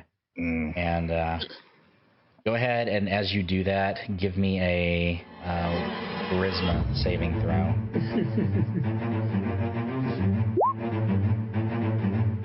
10. You acquire 1 level of madness as this thing oozes all over you. All right, you guys escaped. Also, I think this might be a good area for us to. You guys each got a custom magical item from me at the beginning of the game. Yes. So, would any of you like to use any of your magical items? Well, Iodar is unconscious right now. We need to help I Iodar. don't think I actually got one of those. Same. Oh wait, you got the. It was You got the locket. Yeah. The locket. Yeah. Yeah. What does it do? It allows you to cast augury once per day, and that is just the ghost of one of your friends from your mercenary guild materializes and is able to give you an answer to a question in the form of weal or woe. What does that mean? Woe means it's kind of like a magic 8-ball. Woe means it's a bad idea. Weal means it's a good idea. So you okay. could possibly be like, should we go left or right? All right. You know, such thing. All right. Yeah. I'll go ahead and do that. Yeah. All right. An ethereal creature slides from your amulet. This is one of your friends from your mercenary guild, the Chill. He is a human. His name is Lenny Coggins. Yeah. Good I remember him well. Yeah, Lenny Coggins. He got a little bit too close to the danger zone. That's why he's been. He points down the south, and he tells you that that's probably your best area to escape from. Dope. Then he disappears back into the amulet. Great. As you guys are walking towards the south, the cavern starts shaking really bad. Iodar is not walking. Yeah, someone's carrying Iodara. Who's Lars. carrying Iodara? Hopefully Lars. He seems Hopefully like the Lars. strongest. I'll carry her. On the front line. Oh, Sister Evangeline. As you guys go down there, however, you see Mistress Alvara and her consort running at you guys, Okay. and she's telling you guys to stop. And you know that she is a very, very powerful spellcaster. Can I do something before we roll initiative? You actually aren't going to roll initiative because at this point you see the shield dwarf Eldith. She takes her great hammer and she swings it into one of these stone columns as hard as humanly possible. And a rock just comes down between you guys and the party. You are able to look through the slits in her armor and see her eyes as Eldith, the shield dwarf, is crushed by hundreds of tons of rock, No. separating you guys. Did her hammer get crushed? Her hammer is not crushed. Her hammer. I'm gonna take up her hammer in her honor and carry it with me. All right. Her hammer is a +1 warhammer. Yes. And it gives you advantage on persuasion checks against dwarves. Yes. Is there any other parts of her armor that's out? No, just her hand clutching the warhammer, and that area to Velkynvelve is completely gone. R.I.P. Greg, I don't think I ever got the table for my magical item from you. If I wanted to roll on it, would you be able to tell me what it was? I can, yes. I think I sent it to you a while back, but I can definitely get it again for you. Sure. Can I take that hand? It's for a friend. Yeah, if you wanna cut off the dwarf's hand, you can. Someone has. No, don't stop. What was the item that you gave me? Well, at least he has a hand again. I gave you a squishy ball that lets you gives you concealment. Oh. Okay. I can post them all in the chat again. It's been a Alright. month. But So I guess we got to go back this way because that path is closed. No, she closed the path behind us. Oh, behind us. Oh, okay. Yeah. I thought they were Yeah. coming in front of us. All right. No. You guys can only go south now. All right. And Evangeline, are you taking that hand off? Yeah. Yes.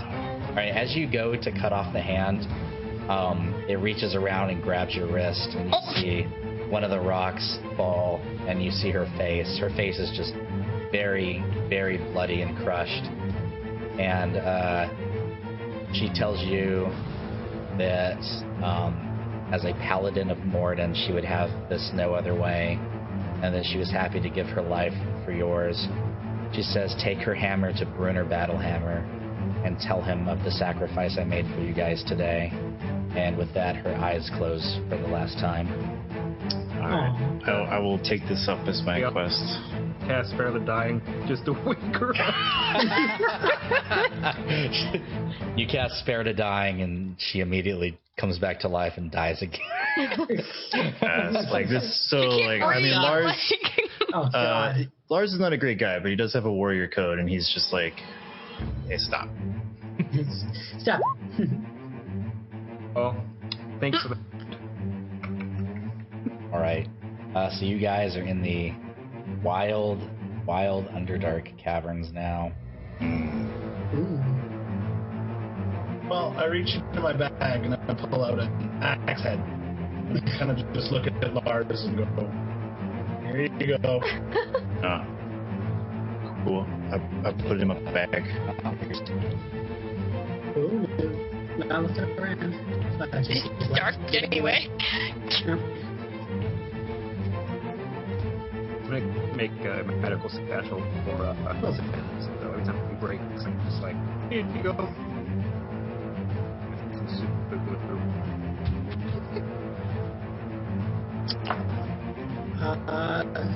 Zexton, he will don his mask of many faces. All right. As you find your mask, you start to change shape. What shape you take plus the I take the shape of a deep gnome. Alright, you turn into a sort of metal creature. For those of you out there that don't know, the Texan mask they are within a black spot currently. Screen. Looks like. This should sort itself out momentarily. For those of you that don't know, Texan has a magical item. It is a porcelain mask, and show and tell everybody what your mask does. So, the mask of many faces, it contains a dark magic that steals the identity of other races. So, in game, it gives me access to a disguised self, but it's only usable if I'm able to harvest the face of a creature, a humanoid creature. It's We are terrifying. having some people in chat say that we are so choppy that they cannot hear us. So We'll take a minor break then to resolve that issue.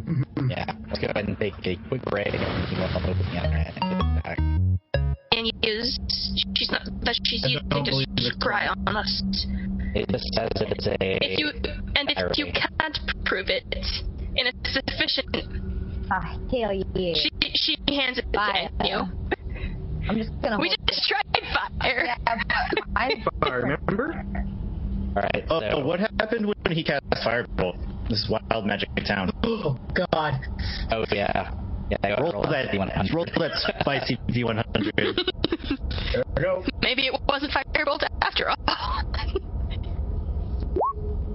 Oh no! It's actually fireball centered on yourself. Call that. Everybody increases in size by one category for the next hour. Yes! Look Okay. at my beautiful hobgoblin muscles. Yeah. Large creatures down. Lars, I'm the Lars biggest is- hobgoblin ever.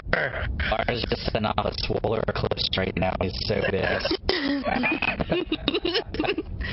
So does the fire that I create when I hold the book, does that also cause wild magic shenanigans? If you're casting a spell, out of This is, yeah, it I would. mean, that's an effect from something. That's an effect from the wild magic. So I was just like, nobody casts magic. I like being giant. But Don't tell me. Don't ruin this for me.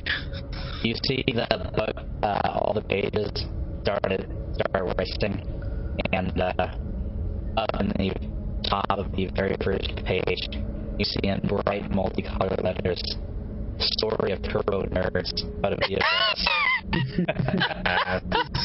all right, Idar will take back the journal. It's mine still. You're not getting it back. Oh, that's fine. You can't destroy it, Yeah. so it has to come with us. Story of any of the six powerful after read. Right. So after a day of walking and you guys collecting your crystals, you actually end up on the Dark Lake. And Like, Lars has just kind of been a little bit of a depression ever since he got small again. yeah. Nat Awesome, thank you for hosting the stream. If you guys don't know, Nat Awesome is our sister channel, and they also host Dungeons and Dragons games every Sunday. If you get a chance, go ahead and check the page out. Thanks, Nat. Awesome. And I'm going to take you all to the Dark Lake. You guys get to the shore. It is exactly what you guys think it is. It's a giant dark lake. You guys, however, don't have any boats to get across. I'm like, hey, fish guy, tell us about this lake. He lets you know that you can either build your own boat out of this circlet, or you guys can swim to Sloop Loop. There's about a 2 mile swim. I'm not swimming. It's a long Hey, swim. water. It is a swim. I vote that we build a boat. Okay, guys, hear me out. We knock Idar out, and then we press the floaty. What if we did the same thing, but to Enya? I will isolate. I think I have carpentry tools. I'm gonna reach into my bag of mundane things. Okay. Go ahead and tell the player what your bag of mundane things does. And Once a day, I may reach into the bag of mundane things and pull out an unknown item. It's based on a roll. I have 5 different charts to roll on here. Each is a D100. So my first roll is going to be which chart? Well, is there 5 or 6 charts? There are 6 charts. Sorry. So my first roll is 6. and then after that, a D100. All right. On card number 2 is vials of liquid, and I got an actual 100, which is kind of cool. Yep. So I pull out. I reroll twice on this. So, 94 and 71. Interesting. Second one is mud. And 94 is whale oil, and whale oil is flammable. So the mud I will cast away, and the whale oil I will definitely keep in my regular pouch. I'll get to work making up a boat. I'll help him. Alright, so you're able to, as you walk around, you find a humongous zircwood mushroom. It's about 30 feet tall. You know that the zircwood mushroom is made out. It's basically the Underdark's version of Ember. Chop that bitch down. Right, you chop it down, and you get about building a boat. It's going to take you guys a downtime activity to build the boat, which is going to be at least 8 hours. Cool. Cool. Let's do it. I make a hobgoblin longship. No, a hobgoblin longship. It's easily mistaken though. Very similar. Alright, let me see if I can find a cool looking boat for you guys. Are there any animals around? Are you going to go look for animals? Maybe. I'll accompany Enya. Excellent. I need some bones to befriend wild animals. At a distance. Accompany at a distance. Link arms. Come. Right, as you guys are walking around the edge of this lake, you see what look like these gray-skinned cows. And if anyone is from the Underdark, maybe one of the NPCs accompanying you, you will know they are a species called deep rope. And the deep rope are a psionic cow who lives in the Underdark. And they use their psionic magic to cast dancing lights around themselves. And their Underdark's equivalent of beef.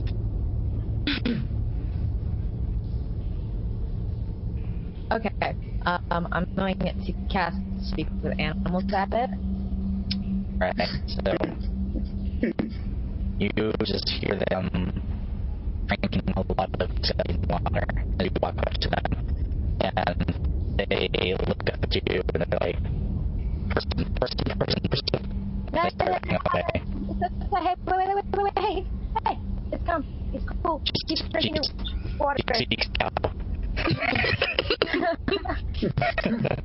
A whole lot of moving right now. Yeah, and next you just hear it start moving emphatically because of these deep rope. I take my distance a little bit from Enya. Ow, what are you afraid of? So, how many of you cows are there? The cow tells you there are 3 of them currently right now. Oh, yeah. Do you know any way across this water other than going through the water? They tell you that there are many monsters that live inside the dark lake and they control it. And they don't go anywhere near the water other than to drink it. And as time as they see boats, they see the gray men and their steamboats going through the dark lake. They see the fishmen and their small boats and their nets. And they are prey in a humongous setting full of predators. Their life expectancy is very small and they try not to do anything. And smokes icon is the crying cat. Ridiculous actually. Yeah, they try not to venture out too far from their modest cave they live in, lest they be killed by every living thing down here. Okay, so then how do you get around it if not through the water? Is there like a bridge? There's no bridge. They tell you that the Dark Lake is very vast, and so the NPCs tell you the lake is hundreds of miles long. The lake is probably bigger than some of the lakes out of Michigan, and it's all underground, and there's many different pathways that go up and down, and it's unmappable. I motion to Zex to come closer to me. Okay. I approach tentatively. Okay. So I whisper to you, hey Zex, do you want some beef for dinner? I don't eat, so it's whatever you would like. Okay. From way over by the boat, Lars is like, yes! How do you do that? You just know. I have huge goblin ears. Okay, well... He has 120 feet of beef sense. Okay, Lars, come over here then if you can hear me. We need you. Zex, I'm gonna need you to go around them so we can corner them so we can kill them. Alright, and I will stealth off around the beef cows. Okay. Okay, is Lars also coming or no? I mean, if you need me to, I guess. I mean... It all depends on whether or not our god says that if I stop to do this, it means the boat will take longer or whatever. It'll take longer, just about as long as slaughtering a cow would take a way to build a boat. Smoke is gonna step up, grab the hammer, and just have absolutely no idea how to use it. Starts hitting a piece of the mushroom. I'm helping.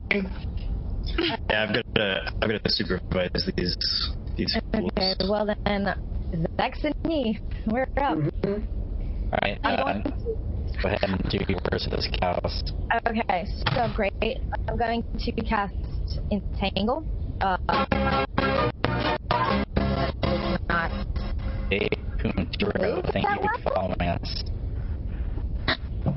Then I'm going to cast Thorn Whip. Bet you guys thought I was going to say Ice. Alright, go ahead and cast Thorn Whip on cows.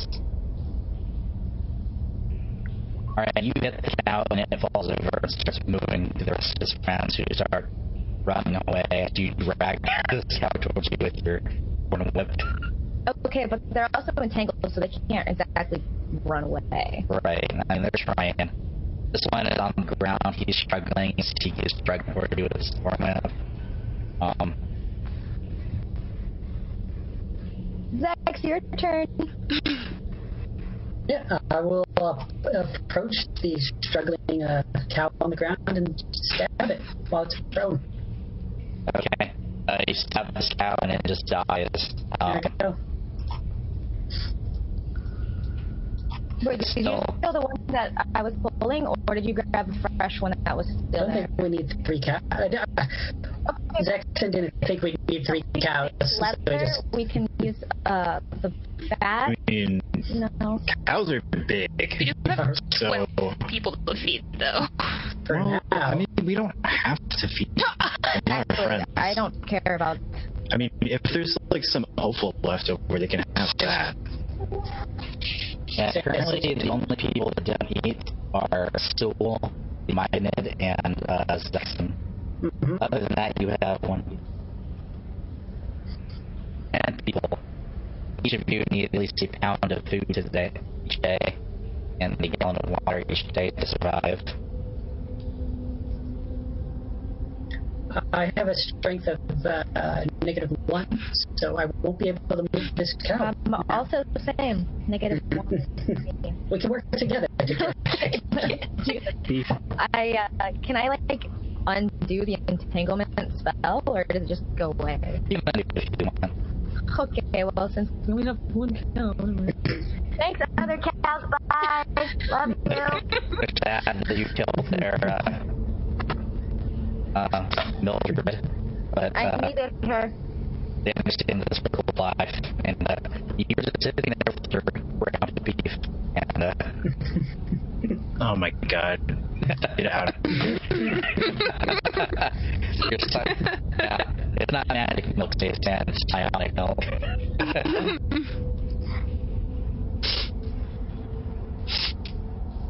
Right, you guys butcher this cow, and you get back to building your boat.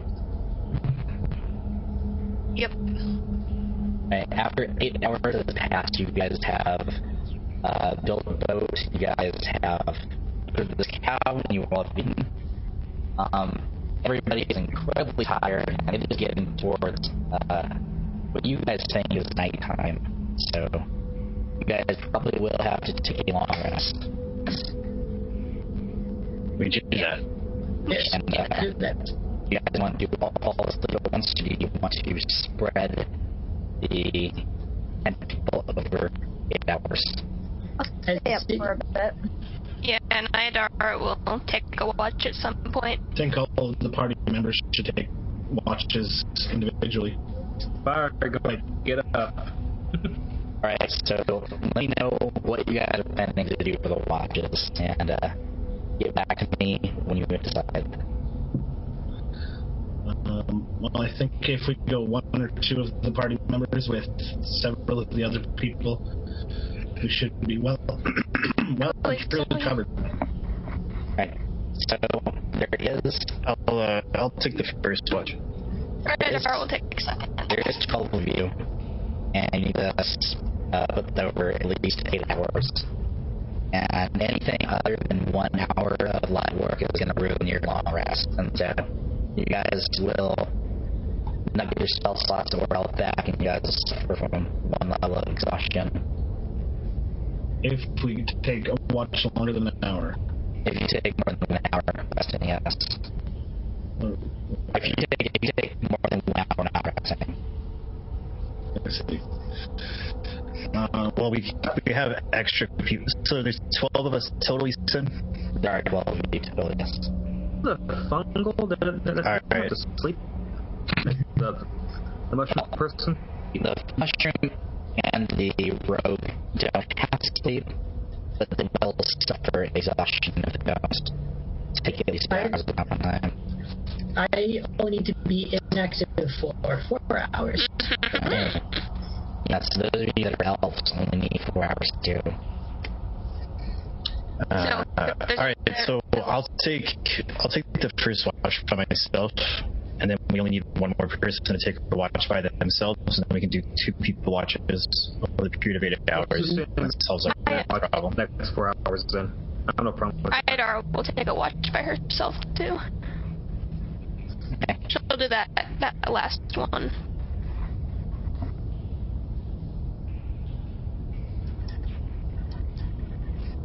And our DM's gonna roll for when something pops up on whose watch. He's still alive. Alright. Over the course of the night, you guys all get some sleep. You guys ended up waking up in the morning all refreshed. However, it looks like there has been 2 things that went wrong over the middle of the night. One is that one of the Velkynvelve twins, possibly, is missing, and nobody can find him. And also, over the course of the night, on his watch, Prince Arendelle lost it and reverted back to his clock state, and he ate all the cow. See, I don't care. kill all of them. Yes, we're eating him. And he's like, I'm so sorry, my child, so I can't help it. Each day, I turn more and more into the beast that I was cursed with. And I'm starting to see a lot of dead weight in this party from these NPCs. Well, Topsy has run off on his own. And he's just, unless he's just gross, covered in cow. He is like covered in blood from chin to loins and has still a little bit of cow hanging off him. He's like, I'm usually such a proper gentleman, so sorry for... Just go rinse yourself off in the lake before I chop your head off. Yeah, I'll help. He goes and washes himself off in the lake, and he comes back looking like a giant soggy cat. Or bear. If you guys don't know what quaggas look like, you can put one up on screen. That'd be cool, because I have no idea what it is. That is what quaggas looks like. Oh, he's Things are fighting. terrifying. He's a Yeti. Got it. He claims that he is a elven prince, Prince Darendil. So, Lars, you and I are gonna kill him, right? Maybe eventually. Oh, you have the support of the church. I have no obligation, or excuse me, I have no grievances with this. How big is he? How much meat will he supply? Well, I mean, that's assuming that he's, like, when we kill him, he doesn't just revert back to an elf, like a werewolf or something. And then, I mean, like, Lars is fine with eating an elf, but whether or not that does not exceed your moral boundaries. And, you know, You've got to just advise. see if he'll turn back. He is a prince after all. Spaceman wants to know if you get him, he'll turn back into a prince. I volunteer my daughter to find out. Or sister, eventually.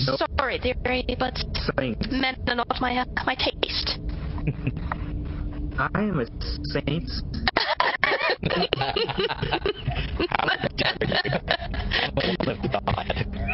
For the minute. Which God, though. Alright. Although you guys' boat is built,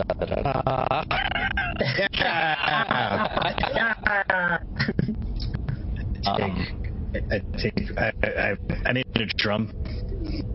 And so I tell them to take the oars. Oh, God. You Alright. could have just asked me to borrow my drum. Do not belittle my culture. You guys go over to the boat, and as you go over to the boat, it smells really, really bad underneath this boat. You guys, before you guys took your long rest and built it and turned it upside down to open the boat away. And as you get closer and closer to the boat, it smells terrible. And as you go over to tip it over into the water, you notice it's a pool of blood underneath it. Excellent time for me to tell you what the cows told me earlier, and so I...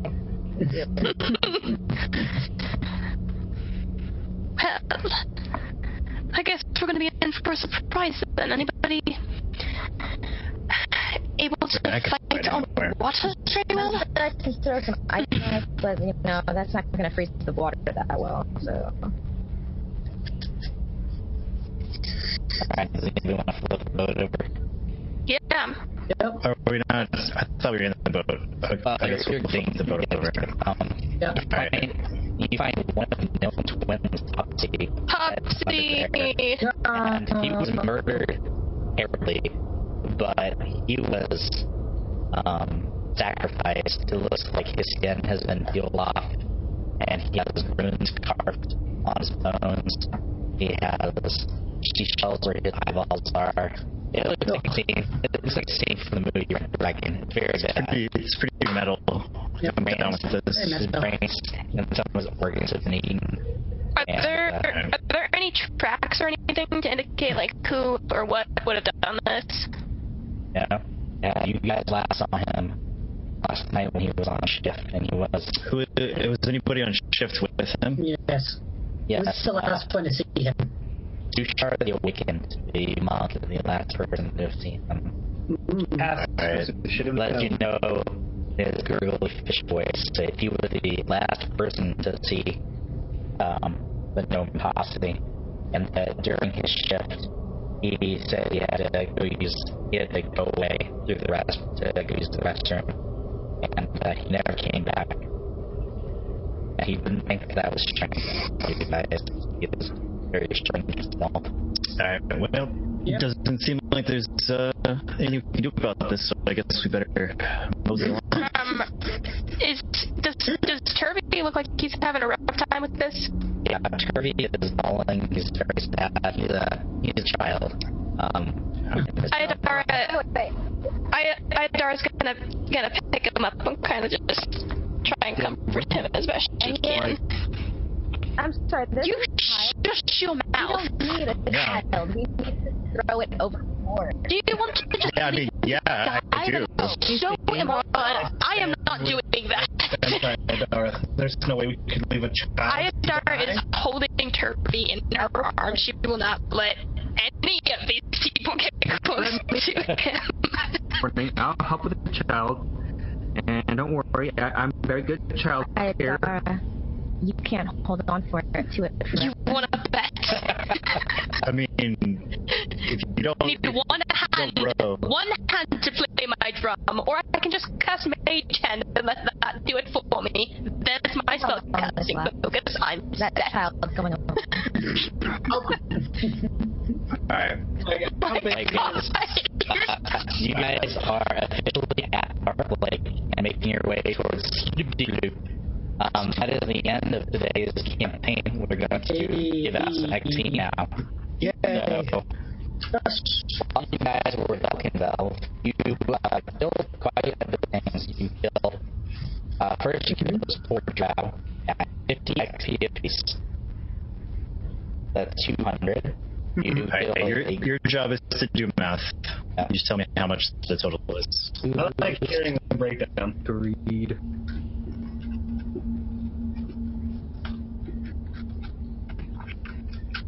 We're almost done. Wow. Yeah. Alright.